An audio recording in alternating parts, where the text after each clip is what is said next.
안녕하세요. 조아우의 토마스 조입니다. 사실 저는 지난 한 1년여 동안 브런치라는 곳에서 뉴요커라는 필명으로 활동을 해왔습니다. 그 중에서 이제 하나 가장 인기 있었던 미국 취업 비자에 관한 글이 있었는데, 거기서 다뤘던 내용과 그 다음에 그 글을 통해서 구독자분들로 하여금 가장 많이 받았던 질문들에 대한 내용을 한번 다뤄보고자 영상을 준비를 했습니다. 네, 그럼 오늘 이 시간에는 이제 한국 유학생분들이 가장 흔히 접하게 되고 또 가장 흔히 지원을 하게 될 비자인 이제 OPT, 그리고 H-1B, 그리고 E-2 인플로이 비자라는 것에 대해서 알아보는 시간을 갖도록 하겠습니다. 그럼 첫 번째로 OPT 비자입니다. Optional Practical Training이라는 것의 약자입니다. 이거는 전공에 따라서 주어지는 기간이 조금은 다른 비자입니다. 외국 학생들이 좀 미국에서 학교에서 공부를 하고 학사, 석사, 그리고 박사 이상의 학위를 따게 되면 이제 졸업 후에 주어지게 되는 취업 비자인 개념인 비자입니다. STEM이라고 해서 Science, Technology, Engineering, Mathematics 이 전공을 한 전공자들에게는 좀 더 많은 기간이 부여가 되게 됩니다. 기본적인 1년 비자, 그리고 2년을 추가를 받을 수 있는 옵션이 있고요. 그렇게 해서 총 최장 3년의 기간을 받을 수 있는 비자입니다. 그리고 이제 이 스템을 제외한 나머지 일반 대부분의 전공자 같은 경우는 졸업 후에 딱 1년이라는 기간이 주어지게 됩니다.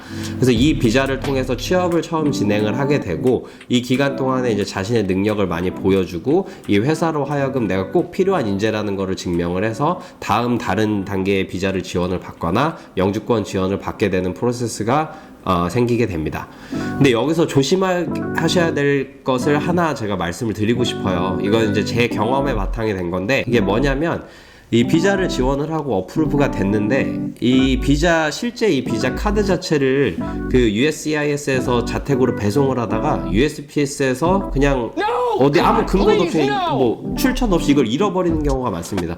저 같은 경우도 그 로컬 우체국에서 out for delivery라 그래서 이제 지역 우체국까지 왔다가 이제 저희 집으로 배송을 갔다라고까지 이제 그 트랙이 됐는데, 그 이후부터는 정말 행방이 묘연했습니다. 뭐 우체국 창고도 찾아보고 했는데 뭐 결국엔 찾을 수가 없었고, 저는 또 다른 시간 3개월을 낭비를 하게 됐었고, 또 다른 추가적인 비용 300불가량을 낭비를 하게 되었던 경험이 있습니다.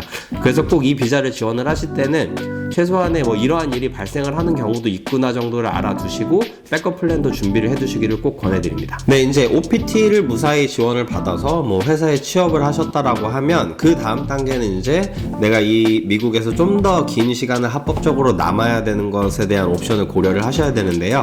그 옵션으로 가장 많이 고려를 하는 것이 이제 H-1B 비자입니다. 이거는 이제 뭐 회사 국적에 상관이 없이 미국에서 이제 취업을 진행을 할 때 가장 흔하게 사용하는 비자인데, 보통 학사 이상의 이제 전공을 진행한 전공자들을 대상으로 지급이 되는 비자입니다. 이 비자의 특징은 이 비자를 아무 때나 지원을 할 수 있는 게 아닙니다. 1년에 딱 한 번 4월에 일괄적으로 지원을 받게 돼 있고요. 그리고 처음에 이제 그 지원을 할 때 그 모든 인원들을 통합을 하는데, 그 인원들을 다 지원 대상으로 보는 것이 아니라 이제 로터리라고 불리는 굉장히 특별한 추천 방식을 통해서 1차적으로 선별을 하게 됩니다. 여기서 이제 알아두셔야 될 게 쿼터라는 개념이 있는데, 1년에 이 미국에서 이 비자를 발급을 해주는 그 한도가 있습니다. 그 한도 수량 자체를 그냥 쿼터라고 부르게 되는데, 학사 전공자 같은 경우는 65,000명, 그리고 석박사 전공자 같은 경우는 2만 명의 쿼터를 부여를 하게 됩니다. 근데 이제 특징이 석박사 이상의 고학력자 같은 경우는 미국에서 이런 고학력자의 해외 유출을 막고자 그 추첨의 기회를 2번을 제공을 하게 됩니다. 그래서 석박사 학력끼리 추첨을 1회 진행을 하게 되고, 거기서 선택되지 않은 석박사들 같은 경우에는 그 이후에 학사 추첨을 진행을 할 때 한 번 더 기회를 받아서 조금은 더 유리한 위치에 있다고 볼 수가 있습니다.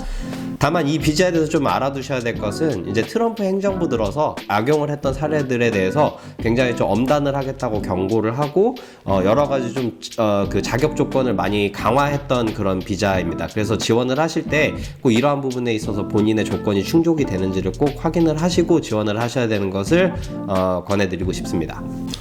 그리고 또 한 가지 아셔야 될 것은, 이제 이 비자를 진행을 할 때 이제 일반 지원자로 지원을 하는지, 그리고 이제 프리미엄 프로세싱 지원자로 지원을 하는지가 나눠질 수가 있습니다. 프리미엄으로 지원을 하게 되면 아무래도 이제 추가 비용이 발생을 하게 되는데, 이 프리미엄 프로세싱의 장점은 이 지원을 했을 때 추첨 결과가 훨씬 빨리 나오게 됩니다. 추첨을 하고 결과가 나올 만한 기간에 이 기다리는 시간이 정말 1년이 10년처럼 느껴지는 분들이 굉장히 많다 그래요. 시간적인 부분에서 로스가 너무 많으시기 때문에 조금 경제적으로 부담이 되실지라도 사실 프리미엄 프로세스로 가능하시다면 지원하시기를 추천을 드리는 바입니다. 다음 설명해드리고 싶은 비자는 이제 제가 이제 실제적으로 받았던 비자인데 E2 Employee라는 비자입니다. 흔히 이제 E2 비자라고 하면 이제 투자이민 비자라고들 많이 알고 계세요. 그리고 그게 가장 이제 보편적인 이민을 결정하신 분들이 이곳에 투자를 해서 이제 받게 되시는 비자인데, 이 비자랑 같은 카테고리지만 조금 다른 성격의 비자인 E2 Employee 비자가 있습니다. 이 비자가 어떤 것이냐면 지원을 하는 그 지원자의 국적과 스폰서를 진행을 하게 된 회사의 국적이 일치를 하는 경우에 받을 수 있는 비자입니다. 예를 들면 저 같은 경우는 제 국적이 한국 국적이고 제가 과거에 한국 회사에서 근무를 했었기 때문에 국적 매칭이 되기 때문에 지원을 받을 수 있었던 비자입니다.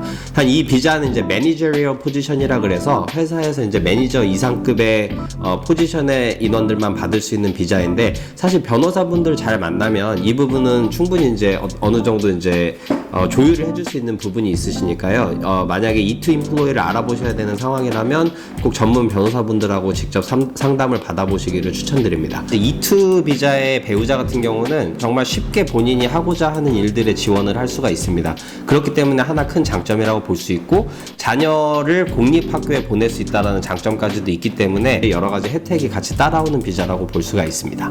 두 비자에 대해서 간단히 설명을 드렸는데요. 이제 공통적인 특징이 있습니다. 여기서 유학생으로 이제 졸업을 하시고 OPT로 계시다가 이 비자를 지원을 하신 건데, 사실상은 사실 지원을 했다기보다 여기 미국 안에서 신분 변경을 했다라고 보시는 것이 맞습니다. 그렇기 때문에 실제적으로 여기서 이제 비자가 어프로브가 되더라도 실제 여권에 비자가 바로 스탬핑이 찍히는 것은 아니거든요. 그렇기 때문에 이 두 비자 모두 미국 밖을 나가시게 된다면 미국 대사관에 방문하셔서 실제적인 이 비자 자체를 여권에 스탬핑을 받으셔야 됩니다. 그래야지 재입국을 하실 때 이제 이 비자를 기준으로 심사를 받으실 수가 있습니다. 다만 이거의 가장 큰 차이점은 어떤 것이 있냐면, H-1B 비자 같은 경우에는 이 스탬핑을 받는 과정 자체가 그래도 훨씬 수월합니다. 다만 이제 E2 비자 같은 경우는 저도 이제 경험담이 있는데요. 이 스탬핑을 받는 인터뷰 자체가 굉장히 난이도가 높습니다. 준비를 해야 되고 알아야 될 내용 자체가 상당히 많은 분량이고요. 회사의 어떤 재무 사정부터 해서 경영진들에 대한 정보, 그리고 여러 가지 정말 그 매니저리얼급 포지션에게 던져질 만한 그런 질문들이 굉장히 많이 나오고요. 인터뷰 시간 자체도 보통은 1시간에서 2시간까지도 소요가 되는 인터뷰이기 때문에 굉장히 난이도가 높은 비자입니다. 한국을 가야겠다라는 마음이 생기신 분들 같은 경우에는 방문 전에 이러한 내용도 꼭 염두에 두셔서 많은 내용을 좀 공부를 하시고 방문을 하시는 것을 꼭 추천을 드리고 싶습니다. 네, 오늘 이 시간에는 이제 OPT, H-1B, E2 Employee 비자에 대해서 간략하게나마 알아볼 수 있었던 시간이었고요.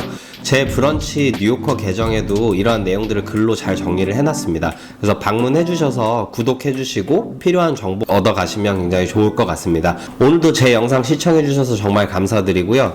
여기쯤에 아마 제 얼굴이 나올 것 같아요. 그 얼굴 클릭하시면은 이제 거기에 빨간색 구독 버튼이 나오거든요. 꼭 구독 눌러주시면 큰 힘이 되니까 부탁드리도록 하겠습니다. 그럼 다음 시간에 더 좋은 영상으로 찾아뵙도록 하겠습니다. 빠염.